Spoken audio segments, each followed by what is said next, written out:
This video is brought to you by Adorama.com. Here we are with our second optic that has been voted in by you guys, the viewers, sent in by Adorama.com for review. This is, of course, an Athlon, as you can tell from the box. Talos BTR 1:4x24. Nice little reticle shot right there. Everything you're going to need to know. I was really hoping that this would get voted in, because after I got my hands on the Athlon Optics 4-12 that I reviewed for my coworker, I was very impressed by it. The fit and finish and overall quality of that optic far exceeded the price point of it, which was very, very low. This comes in at $170, which makes it so far the cheapest LPVO, or rather more, the least expensive LPVO I've ever got my hands on. Or the previous least expensive was the Crossfire 2 1:4 that I reviewed many, many years ago, and actually really liked for the price. That one came in at around $200. Anyway, beautiful box. And Athlon knows how to pack a scope in here properly. Big pieces of foam that the scope sits in between of, and as you can see, there is no wiggle room in here whatsoever. Comes with the brand new 2032 battery, a shim kit for your Zero, which is very nice. I've only seen these come with a couple of different scopes, but not many. I don't know why more manufacturers don't offer shims for Zeros. And let's see if I can get this out of here easily.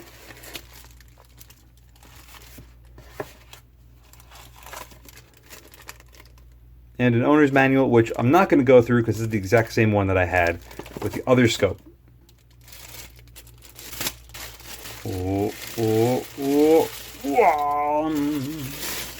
It comes with a nice bikini cap. I really like bikini caps. Why?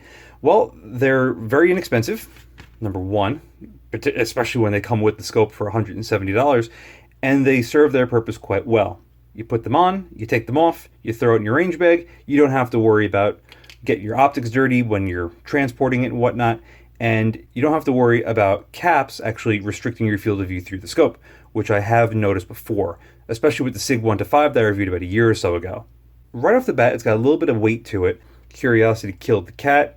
18 ounces is actually pretty heavy, all things considered. Speaking of that SIG 1:5, what does this come in at? So 19 ounces with caps, and this is an excellent optic. I really, really like that. So this is, for all intents and purposes, pretty heavy. But honestly, what can you expect for $170? Starting at the back, our ocular adjustment is pretty smooth. Very fine adjustment on this. A lot finer than a lot of other scopes I've been getting my hands on lately, which is usually like 2 or 3 turns full in and out. This thing feels like you have tons of adjustment to really get it precise. There is a good amount of resistance here. Typically, one thing I hate with having a quick adjust eyepiece like this is it's too easy to spin, and you could put this down on a bench in your bag, and this can, in fact, rotate ever so slightly. Another reason why I like having bikini covers, this way you can put it on and it should prevent that from happening. This is nice and tight in there. There's zero play side to side or up and down. Same can be said for in and out. This is about as good as it's going to get, honestly. From here, usually I go to the magnification ring, but you can see that we have our illumination adjustment right over here. There are obviously 11 settings, no off in between. Ooh, that's tight. Yep, this is pretty tight, but it's got a good click in between. And you could hear that really locking in when it gets there. Very little play in between, and it requires a lot of force to turn, but I'm sure this will break in and eventually get a lot easier as time progresses. Magnification ring, this being a 1:4. We got from 1 to 4. There is a little built-in throw lever right here, which is nice. The knurling on this is not that aggressive. It looks pretty good, but there's almost no traction here whatsoever. All of it's going to come in from that little built-in throw lever. 1 to 4 is just over 180 degrees around. It's a good thing that this is included. It will make your life a lot easier when you're trying to go from minimum to maximum magnification. Turrets are quick adjust turrets.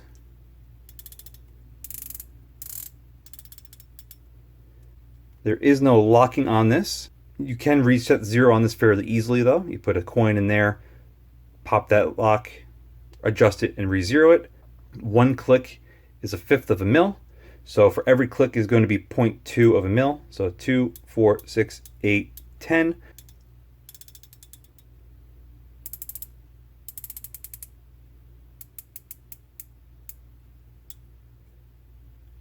A little bit of play side to side. The clicks are very positive. And it feels pretty damn good.